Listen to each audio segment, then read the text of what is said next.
Bonjour à tous et bienvenue dans cette nouvelle méditation biblique en vidéo où l'on va continuer notre parcours dans l'évangile de Luc qui nous amène aujourd'hui au chapitre 29, au chapitre 7, pardon, les versets 29 à 35. Jésus va parler un petit peu de Jean-Baptiste dans ce passage. Jean-Baptiste dont on a déjà parlé dans l'évangile, on avait déjà vu ce que Jean-Baptiste a fait, la manière dont son ministère s'est passé. Et dans un premier temps, ici, Jésus va valider le ministère de Jean-Baptiste. Il va aller très loin dans la manière dont il le valide, puisqu'il va dire que ceux qui ont accepté son baptême, ceux qui ont accepté de se faire baptiser par Jean-Baptiste, en faisant ça, ils ont reconnu que Dieu est juste. Donc s'ils ont reconnu que Dieu est juste en acceptant d'être baptisés par Jean-Baptiste, eh bien le ministère de Jean-Baptiste était juste. Le baptême par lequel il faisait passer les gens était juste lui aussi.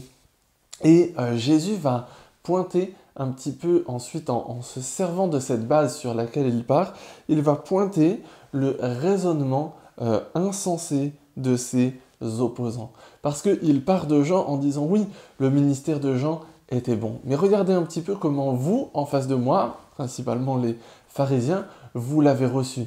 Il dit, Jean, il ne mangeait pas de pain, il ne buvait pas de vin, il faisait des choses qui pouvaient être reconnues comme des pratiques religieuses bonnes et acceptables aux yeux du judaïsme, et qu'ont dit les opposants de Jean-Baptiste, qui sont pour le coup les mêmes opposants que ceux de Jésus-Christ, ils lui ont dit, il a un démon en lui.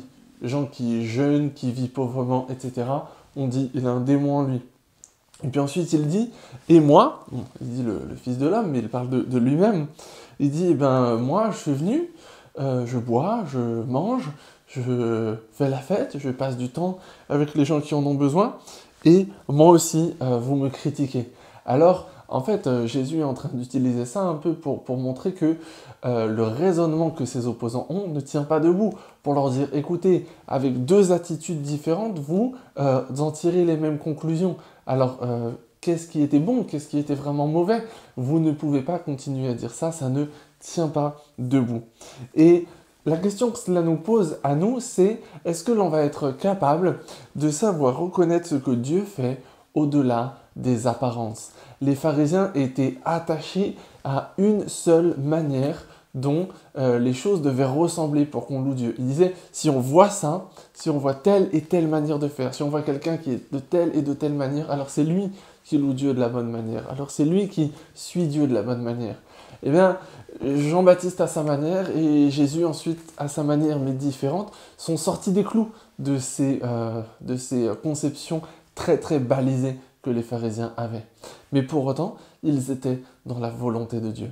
Gardons-nous d'avoir aussi, comme les pharisiens, des enclos, des clôtures autour de notre manière de voir l'action de Dieu, qui nous empêchent aussi parfois de voir que Dieu peut agir aussi en dehors de ces limites que nous nous sommes nous-mêmes imposées, mais que lui, Dieu, ne s'impose pas et que surtout, nous ne pouvons pas nous lui imposer à lui parce qu'il est Dieu et qu'il agira toujours au-delà de toutes les limites.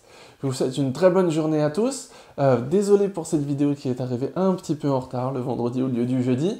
Et donc cette fois-ci, je vous dis rendez-vous dès demain, samedi, pour une nouvelle vidéo de méditation sur cette chaîne YouTube. À bientôt.